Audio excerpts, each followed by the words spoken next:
Hey Eurovision fam, hey Eurovision fam.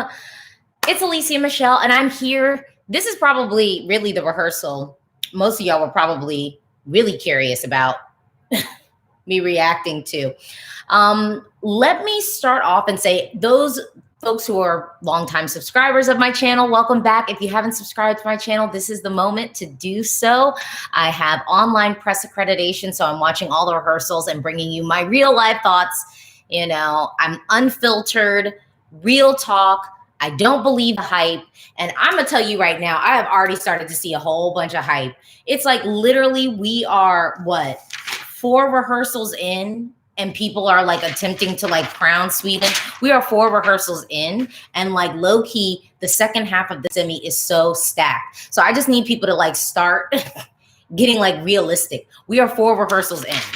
Lithuania is qualifying. Slovenia is probably not. Russia might be qualifying after that run through. But like, you know, just this like, oh my gosh. Oh, you know, I was discounting Sweden, but now I've seen them perform it again and all has changed. Like, come on. It's still the same song. It's still the same performer, and the performance hasn't changed that much. So like, this is why I like, for me as an American Eurovision fan, it's almost like I feel like I had to get press access, because like I would just be put into a tailspin of wonder and like heart-stopping, you know, excitement every single time the press like, you know, erects this new thing, like forgetting we've got tons of people to go. And like literally we're on rehearsal number 4. Literally rehearsal number 4. We've just begun. And yeah, like I just feel like sometimes it's like we need to chill out, sit back, and remember that this is a holistic piece and there are other songs going up. So I try to give you like realistically what I am seeing on stage and what's happening, as opposed to just like shouting at you and wonder like, oh, it's so much better. Like, is it? You know? Okay, so Sweden has upgraded the styling. I love it. I did see some folks in the press kind of like, oh no, I like preferred the suit. I think that's because people have been so like given all of these dudes on stage wearing like t-shirts and like slacks. It's like, no, this is a stage piece. He is a performer. We are watching a show. I want the outfit. Okay. I want to see the outfit. I want to see like the stage piece styling that reminds us that this is a show. So I love that they've upgraded the look. He's got more jewelry on and it's kind of blingy, but it's still red, which I think was good. I think the color of red, that pop of red, was really, really great. I will say this is probably the most I've seen them kind of tweak a Melodifestivalen performance. If folks know, if you subscribe to my channel, you know that I hate when they show random people on the stage that have no, it's like, why are they there? It ends up being distracting and it looks like stock footage. Like, unless you're showing like Tusse's family, maybe his classmates or something like that, it just feels like, why? Like, why is this happening? So they've completely dropped the stock footage faces that were happening at Melodifestivalen. And now we are highlighting, honestly, one of the best things about this performance, which is the dancers. This is a song made for like kind of so you think you could dance, like a dance moment. And so there's a moment where the dancers are multiplied on stage, and I like that. I prefer that so deeply to just the random stock footage faces, because to me the random stock footage faces sort of played into that already, you know, generic critique that some folks might have for this song, because it is a color by numbers message song that we've heard on the Eurovision stage before. The song has not changed, but I will say what they did was they've added some really interesting like backing vocal arrangements, which I like a lot. I actually really like it. I saw some comments of people like, oh no, his voice is drowned out. And we're going to get to that later. His voice is drowned out by the backing vocals. But to me, the backing vocals actually add a really nice layering effect to the song. So I actually like what they've done to sort of rearrange the song to add this dynamic backing vocal feel. What else? Oh, the performance is also less blue turquoise. In Melfest, it was more blue and turquoise. Now it's like the water elements are really just black and white, which I think kind of makes it feel even like a little bit more impactful. So I like that. Sasha did that. I think Sasha did it. I don't know. Whomever did the staging, they cut out the blue, which I like. And then they kept one of the best moments from Melodifestivalen was that, can you hear it? And that profile of the dancers and everyone kind of edged out with the red. I love that moment in the song. Now let's get to the critique. The vocal is still pitchy. And honestly, the vocal is pitchy throughout. And pitchy means where it's like faltering. Not that it's necessarily like we're getting a bum note, but where it's like shaky. The vocal feels really, really tight. Like he's, you know, and honestly, the vocal has always felt tight to me. I always feel like I'm watching it like, are you going to make it? Are you going to make it? Oh, did we get it that time? And I hate sitting through performances like that because it just makes me nervous and I'm just on edge the whole time because I'm just like bracing myself for either the bum note, the crack, the scratch, the screech. And so it just makes me so nervous. And what I don't understand is, and this is a thing that happens with young performers, young novice performers.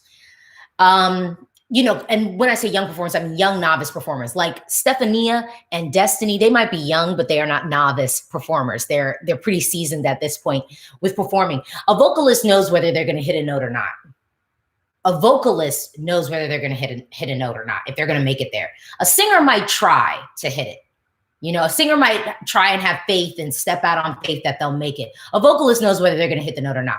When a vocalist takes that breath, they're going to know if they're going to make it there or not. Tusse is not a vocalist. Maybe in the future he will become a vocalist, but right now he's just a singer. And I'm just so concerned for his voice. Actually, and if he keeps doing what he is doing, I'm very nervous that he won't have the ability to become a vocalist because he's just damaged his vocal cords so much. At the end, when he does the, can you hear it? Can you hear it? He's screeching to get there and he's not always hitting it. Just don't sing it. You know, drop it down. Can you hear it? Oh, can you hear it? You can drop it down. You don't have to hit the, can you hear it? If you're not going to make it there, please, on everything that is holy, don't go there because you won't have a voice because you will have damaged your cords so much. And oh my Lord, it makes me so nervous. I want you to have a voice in the future. And so please protect your cords. If you don't think that you are going to make it there, don't try to go there. Don't try to go there. You don't have to. Drop it. You need to take it there with your vocal. Can you hear it? You don't need to do it. Just go, oh, can you hear it? Oh, can you hear it? Can you hear it? You know, just drop it down. And is someone doing, maybe someone's not even doing live vocals, because then maybe there is just a vocalist there in the background who can maybe give him some alternate notes to hit. Because I would just give up on trying to hit the, can you hear it? Just don't do it. Just don't do it. I mean, honestly, this is about your voice. This is about your future. So let me hop into these comments. Leon, would you pass it to the next level, to the next round? I mean, Sweden is going to qualify. Tyler, Urana Scott or whatever, Sweden will win over the juries. As for the televotes, I don't know. Yeah, the juries are going to do what they always do for Sweden. So Pascal says it's a bit too dark for me. I think it needed to be darker. The blue fluorescent was playing into that, I think, generic critique. We kind of needed to bring a little bit of seriousness to the song if they truly want to play in this message song movement. Jacob says he did a surgery to his vocal cords after the final of Mellow. Well, you know, I had vocal cord surgery. I did. And so Melfest was a month ago. It takes you about a year to get your voice back after like real vocal cord surgery. I don't know if he had a cyst or he had polyps removed. A polyp, you know, takes a little less time than like a cyst, but like you are supposed to rest your voice after that, literally by not talking for a month, really. Like, really. And we already know that he didn't do that. Like, we know he didn't do that because he's been doing press and everything like that. Ugh. Lawrence Elliott, if his voice is on point the night, I can see top 5 for this. We could see top 5 just because of the way juries go and everything. But I think that this year is a very strong year. This is not a 2015 Eurovision year. This is not a 2011 Eurovision year. We've got a lot of strong songs and a lot of heavy hitters. Dovida says, did they make the message of the song less vague through the staging? Well, here's the thing. There is no message of the song. So there is no message, really. They said the song is not political. It's just a million voices. It's just, you know, it's just a generic message song anyway. But I do think that they brought some seriousness to the staging. It feels slightly less generic with the faces removed. Emmanuel said he was singing in interviews and stuff. No, tell him to stop doing interviews, Loki. Ahmed said Sweden honestly isn't a front runner in the city. They're not. I don't think that they're a front runner.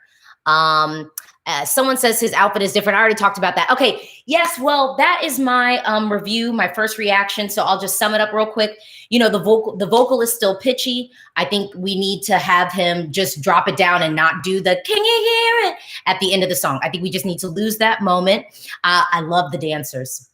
I love the dancers. I think we're highlighting now in Melfest. We weren't highlighting that as much. I love that we're kind of amplifying the dancers because really that's a strong suit of this song. They kept in that amazing moment of the "can you hear it?" and like the profile, just a great visual on the stage, just a great moment, very rousing. I love what they have done with the backing vocals, adding that sort of dynamic element to the backing vocals for the song. The backing vocals feel, yeah, the arrangement now of the backing vocals I really, really like. They've lost the blue. The staging is more black and white, which I love. And I love the styling.